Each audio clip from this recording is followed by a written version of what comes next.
तो स्वागत है आपका इलाइट इंजीनियर में। इस वीडियो में हम डिस्कस करने जा रहे हैं सीएसआईआर की जो समर रिसर्च ट्रेनिंग प्रोग्राम है 2020 का, उसका ऑनलाइन एप्लीकेशन कैसे फिल करना है। फाइन। तो सीएसआईआर का जो फॉर्म है, पहले तो बताऊँ कौन कौन लोग फिल कर सकते हैं इसको।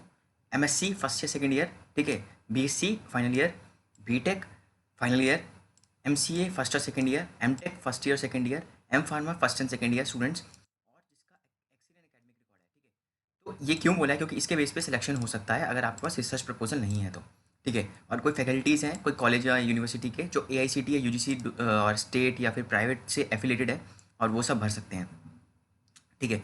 तो आपको पहले तो ये बता दूं कि इसका रजिस्ट्रेशन डेट 28 से स्टार्ट हो चुका है, और आज इसका लास्ट डेट है, दैट इज़ 5 जून। और रिजल्ट कब आएगा? 8 जून को आपको ईमेल करके बता दिया जाएगा कि आप सेलेक्टेड है कि नहीं।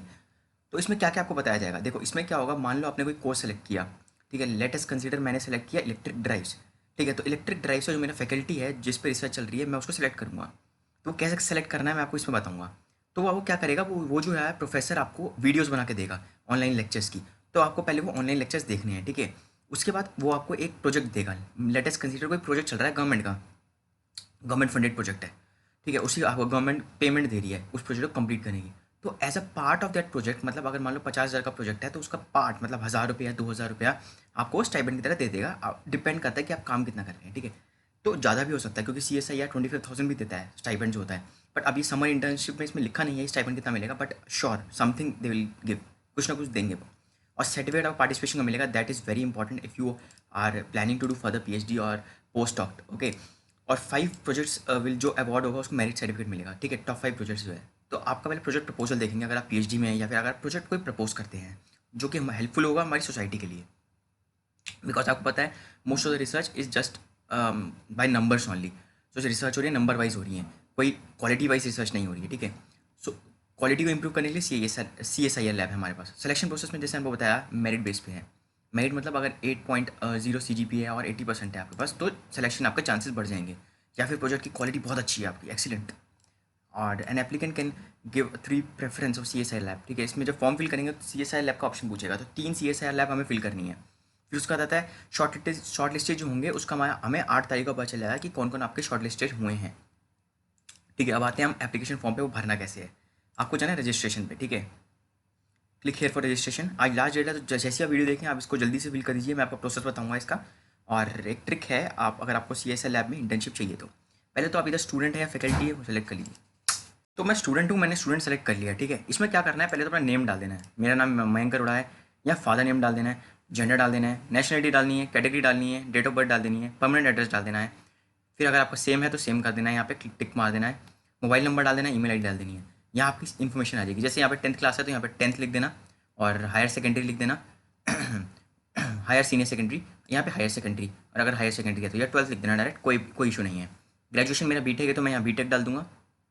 मेरा कॉलेज है, यूनिवर्सिटी का नाम, कोर्स की ड्यूरेशन 4 ईयर्स थी मेरी, 4 ईयर्स। और यहाँ स्पेशलाइजेशन, तो मैं यहाँ स्पेशलाइजेशन डाल दूंगा। यहाँ मेरी परसेंटेज, यहाँ मेरी डिवीजन, एंड यहाँ पासिंग कब हुआ, और यहाँ मेरी CGPA कितनी है, ठीक है। उसका पोस्ट ग्रेजुएशन अगर आप कर रहे हैं, पोस्ट ग्रेजुएशन में सारी डिटेल आप यहाँ डाल दीजिए। PhD अगर आपने करी है या नहीं करी है, आप उसके ऊपर डिपेंड करता है कि आप ये कॉलम भरेंगे नहीं भरेंगे। उसके बाद यहाँ पे आएगा ये मेन थिंग, इस supporting information, right of the research interest. देखो रिसर्च इंटरेस्ट में आपको क्या लिखना है, तो रिसर्च इंटरेस्ट में आपको ये लिखना है कि आपका इंटरेस्ट किस में है। मतलब जैसे कि मेरा इंटरेस्ट है रिनेबल्स में, ओके। तो मैं लिखूंगा कि I am interested to work under renewables, ठीक है। तो रिनेबल्स में क्यों काम करना चाहता हूँ मैं ये बताऊँगा। और अगर मैं कर रहा हूँ तो उससे क्या कोई एडवांटेज होगा सोसाइटी के लिए, क्या मतलब जैसे मैं अगर रिनेबल्स कर दिया मैंने, रिसर्च तो बहुत होती है रिनेबल्स में, मगर क्या वो हेल्पफुल है मेरी सोसाइटी के लिए, कि वो रिसर्च आगे कंटिन्यू हो सकती है। जैसे मान लो मैंने एक रिनेबल्स पे काम किया जो कि विलेज में हेल्प करेगा, तो विलेज में क्या होगा, 24 आवर्स इलेक्ट्रिसिटी प्रोवाइड करेगा, मैं 24 घंटे इलेक्ट्रिसिटी आएगी। तो अब मेरे को ये देखना है कि 24 घंटे इलेक्ट्रिसिटी जो आएगी वो हेल्प कर रही है ना हमारी सोसाइटी को, तो वो रिसर्च बहुत अच्छी है। तो वो रिसर्च इंटरेस्ट जो है वो यही है मेरा, कि मैं रिन्यूएबल्स में इंटरेस्टेड हूँ काम करने में, क्योंकि उसका आउटपुट ये होने वाला है, ठीक है। मुझे पता नहीं काम कैसे करना है, तो आप ये भी लिख दीजिए, I am not having proper guidance. So ये आप लिख सकते हैं इसका, ठीक है। और स्टेटमेंट ऑफ पर्पस में आप क्यों करना चाहते हैं, ठीक है। तो आप ये लिखिए कि इट मोटिवेट्स मी, मेरे को मोटिवेट करता है to carry out my research. और ये लिखो कि मैं अगर फर्दर PhD करना चाहता हूँ, अगर आप बीटेक में है तो लिखो फर्दर एमटेक करना चाहता हूँ, एमटेक में है तो फर्दर PhD करना चाहता हूँ, और PhD में है तो फर्दर पोस्ट डॉक करना चाहता हूँ। तभी मैं ये चाहता हूँ कि मैं इसमें रिसर्च करूँ, और जो कि मेरे हेल्पफुल हो आगे जो कोर्स मैं ऑप्ट करने वाला हूँ, मतलब जो कोर्स मैं लेने वाला हूँ आगे, उसमें वो हेल्पफुल होगी मेरे लिए इसीलिए मैं इसको कर रहा हूँ। ठीक है, स्टेटमेंट ऑफ पर्पस में आ जाए कि आपका एम क्या है, क्यों कर रहे हैं। फिर CSI लैब आती है। देखो अब आपको सेलेक्ट कैसे करना है। सो इसको आपको प्रोजेक्ट वाइज सेलेक्ट करना है, बिना रैंडम सेलेक्ट किए। ठीक है, तो जैसे कि मान लो कि मैं हूँ इलेक्ट्रिकल का स्टूडेंट, तो मैं करूँगा central electronics research institute of Pilani.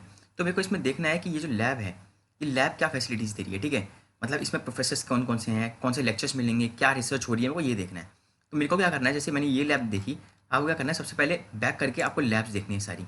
ठीक है, देखो जो CSL लैब है, इसमें आप दिए गए सारी लैब्स हैं, आपको हर किसी में जाना है या फिर अपने अपने कोर्स के हिसाब से कोई लैब सेलेक्ट कर लेनी है। तो मेरे पास ये लैब है, तो मैं इसमें देखूंगा कि कौन कौन सी रिसर्च चल रही है, किस पे काम हो रहा है, उसके बेस पे अपना रिसर्च प्रपोजल या आप अपना SOP बना के भेज सकते हैं। पर्पस क्या है आपका। तो देखो ये सब रिसर्च एरिया हैं जो इसके यहाँ पे हैं। अगर मैं मान लो सोलर भर देता हूँ और मैं डाल देता हूँ पिलानी का, तो मेरा सिलेक्शन ही नहीं होगा, क्योंकि यहाँ पे जो साइबर फिजिकल सिस्टम है, स्मार्ट सेंसर है और ये माइक्रोवेव डिवाइस पे काम चल रहा है। तो देखो आपको ऐसी चीज़ देखनी है जहाँ पे काम चल रहा है। अब आपको कोई और लैब देखनी पड़ेगी जहाँ पे सोलर पे काम चल रहा है। मान लो आप सिविल के हो, तो central road institute research institute new Delhi देख लो, क्योंकि वो तो पहले से सिविल इंजीनियर्स के लिए है ना, वो तो रोड इंस्टीट्यूट पे काम कर रहा है, तो उसका सिलेक्शन बेस आपका बढ़ जाएगा। ठीक है, जैसे कि आपका ये वाला आ गया, इसमें आप जाके R&D एरियाज़ पे जाके देख सकते हैं आपके कौन कौन से एरियाज़ हैं जहाँ पे आपका काम चल रहा है। ठीक है, तो ये देखो ये आपके सारे R&D एरियाज़ आ गए। अगर आपका एरिया इसमें से लाई करता है तो आप उसको फॉर्म को फिल कर सकते हैं। सिमिलर गोज टू ऑल, जो आपके सारे हैं आप उसके हिसाब से अपनी लैब ढूंढो पहले। ठीक है, उस लैब में रिसर्च क्या चल रही है वो देखो, उस लैब के रिसर्च के बेस पर ही आप अपना प्रोजेक्ट प्रपोजल और वो लिखो, और लैब्स को भी सेलेक्ट ऐसे ही करना है। ठीक है, तो आपको अगर मैंने बता दिया अब लैब्स क्या सेलेक्ट करनी है, नेक्स्ट स्टेप क्या था आपका, फाइन। तो यहाँ पे आप रेफरेंस दे दीजिए अपने HOD का, जो आपका हेड ऑफ इंस्टीट्यूट है, और उसका ईमेल आईडी और कॉन्टैक्ट नंबर, फाइन। और उसके बाद आपको यहाँ पे प्लेस लिख देनी है, डेट लिख देनी है आज की, यहाँ पे अपनी पासपोर्ट साइज फोटो डाल देनी है, और यहाँ पे एक ऐसी लाइन खींच देनी है, देखो ऐसे सीधी लाइन करके यहाँ सबमिट कर देना, तो आपका फॉर्म एक्सेप्ट हो जाएगा।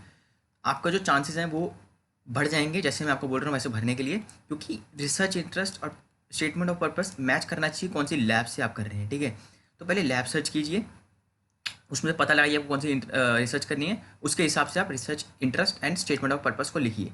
Fine, thank you.